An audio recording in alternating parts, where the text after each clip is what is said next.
to explain an action sci-fi movie called BloodShot. Spoilers ahead. Watch out and take care.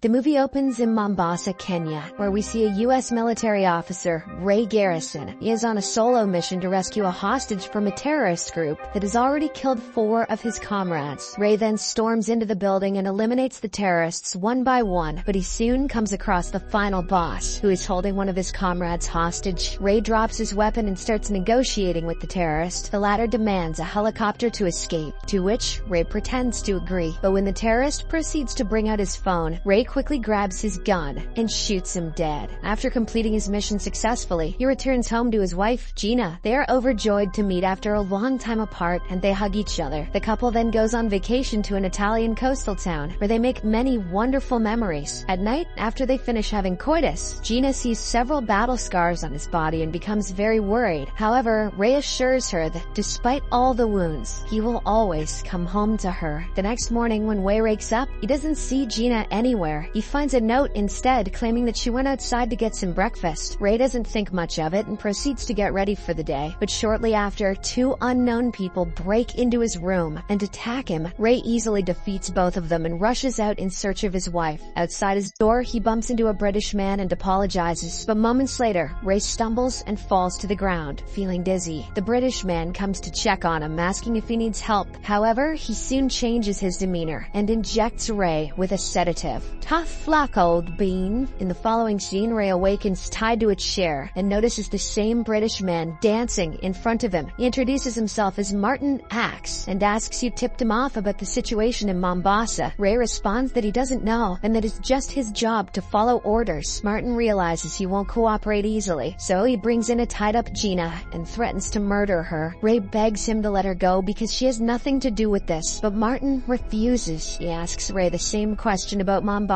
again, but the latter still can't answer it. As a result, Martin eventually shoots Gina with a nail gun, killing her mercilessly. The sight devastates Ray and he begins screaming at the top of his lungs, "I am Groot!" He warns Martin that he made a grave mistake and that no matter where he goes, he will find him. Martin thanks him for the heads up, but then shoots Ray in the head, killing him. Sometime later, we see Ray waking up in a laboratory. As he looks around the place in confusion, a man named Emil Hartig approaches him. Harting states that he is the director of a company called RST, which stands for Rising Spirit Technology, but sounds like a bullshit extra charge on your bill. A woman named KT also arrives, informing Ray that he had died and the military donated his body to RST. She claims that Ray has no family because the military only gives away the bodies of unclaimed soldiers. It turns out RST was able to bring the dead Ray back to life using their technology. Following this, Harting explains that RST has been running several experiments to restore the military's critical assets. These include creating skeletal structures for agile and strong bodies, as well as strengthening the nervous system to improve reactions. While RST has created several groundbreaking weapons, Ray is the first person they have been able to revive. Strange that they chose his washed-up old ass. Harding goes on to explain that he was revived with the help of nanites, which are biomechanical constructs. The nanites also allow Ray to heal himself after injuries, but they must be recharged regularly. Harting then asks for his name and military rank, but Ray has no recollection of his past. Next, they show Ray around the place and he discovers that they also have rehabilitation areas, where ex-soldiers with restored body parts push themselves to their limits. Harting reveals that KT was a Navy swimmer in Syria who was hurt in a chemical attack that damaged her trachea. She now has a new respirator, which has significantly improved her breathing. They then introduce Jimmy, a former Navy officer who lost both legs in a bombing in Afghanistan, but now wears prosthetic legs. Next is a man named Tibbs, who is a marksman in Iraq. He has lost his vision, but it has been restored with advanced eye implants. Later that night, Ray wakes up from his sleep and decides to explore the facility. He punches a pillar, but instead of him getting injured, the pillar cracks. Why did he try that? Ray is overjoyed when he realizes that he has superhuman strength. Later, he comes across KT, who is training underwater. She soon comes out of the pool, and Ray tells her that he had a nightmare, but KT responds that it is impossible because he has no memories. That's not how dreams work. After this, she invites him for a drink, to which he agrees. They share shots while listening to music, but after the first sip, Ray begins to recall his time in Mombasa. He finally remembers his relationship with Gina and how Martin Axe killed her, consumed by rage. He vows to find the villain and kill him. Following this, Ray leaves the facility and uses advanced nanites to track Martin's location in Hungary. Meanwhile, Harting communicates with him via microprocessors in his brain, warning him not to go there. He tells Ray that he now belongs to him, but the latter doesn't think so. Our hero then steals a plane from RST and learns how to fly it from a manual he finds on the internet. Shortly after, Ray reaches Hungary and corners Martin and his armed men in a tunnel. For some reason, Martin isn't shocked to see the person he killed suddenly alive, but he's certainly terrified, so he orders his men to finish him off. Ray easily manages to defeat them, and despite being shot several times, his wounds heal in seconds. After killing everyone, he confronts Martin, who immediately starts pleading for his life. He claims that Harting is manipulating him, but he can help.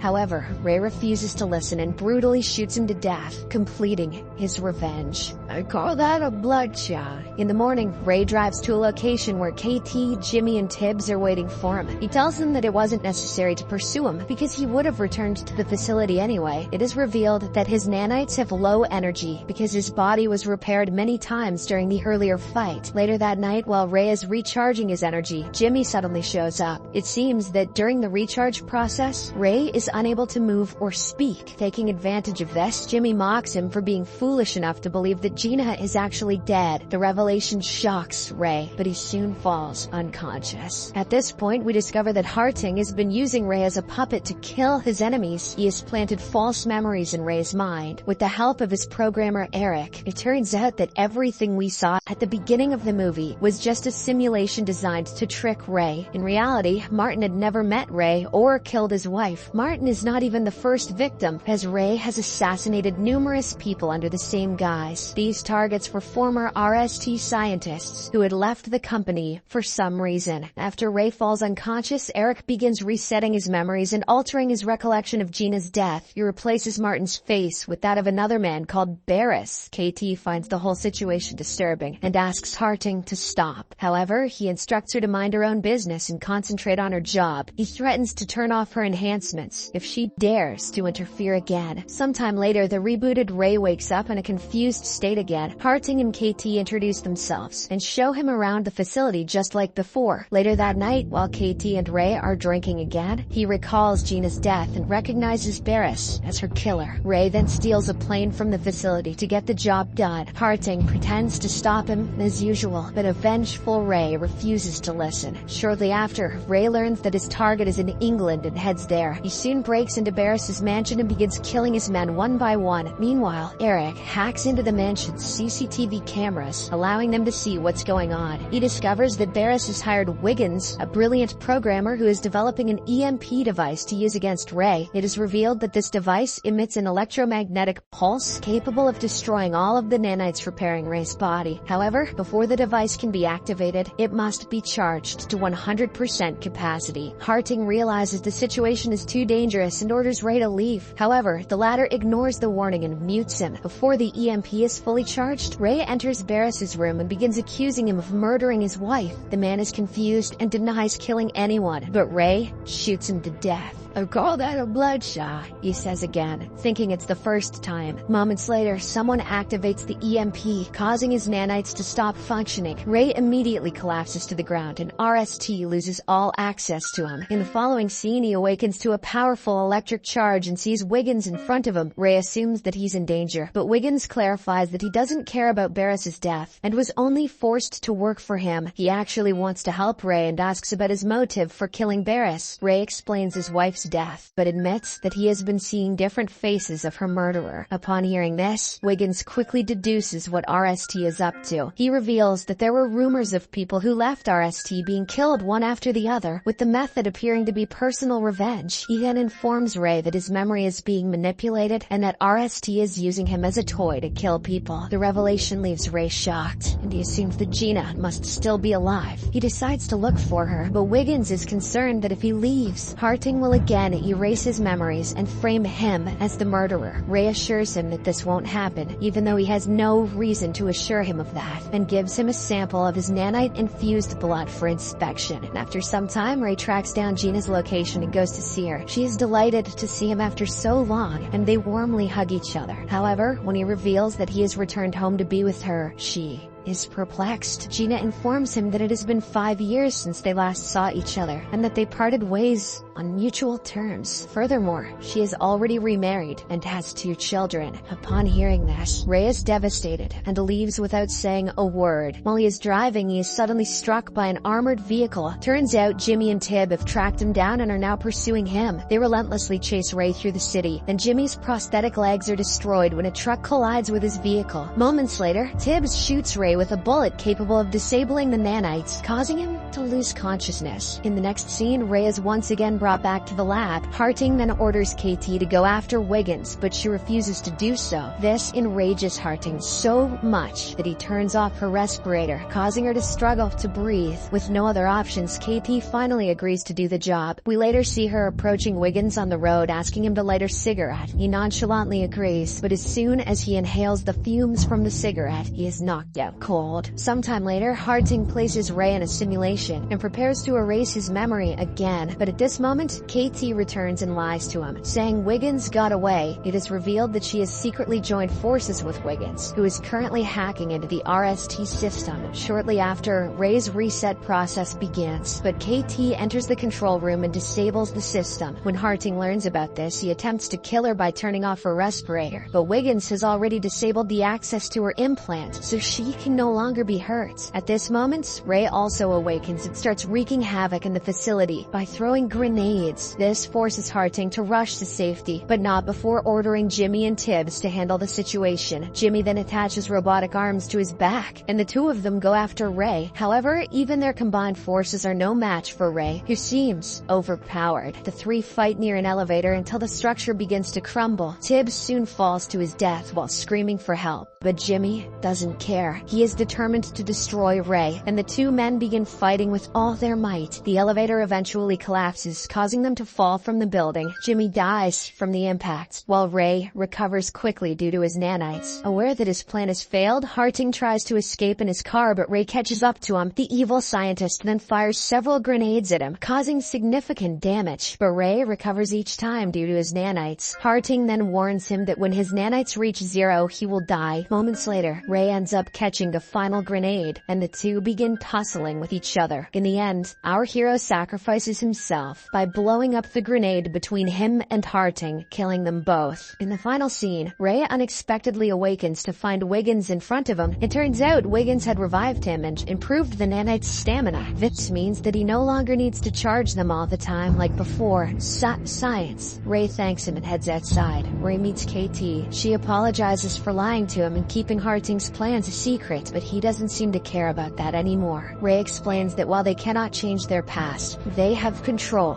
over their future. The movie ends with the trio driving into the sunset in search of a new life. Subscribe for more videos like this, turn on notifications, and leave a like to help the channel out. Thank you for watching.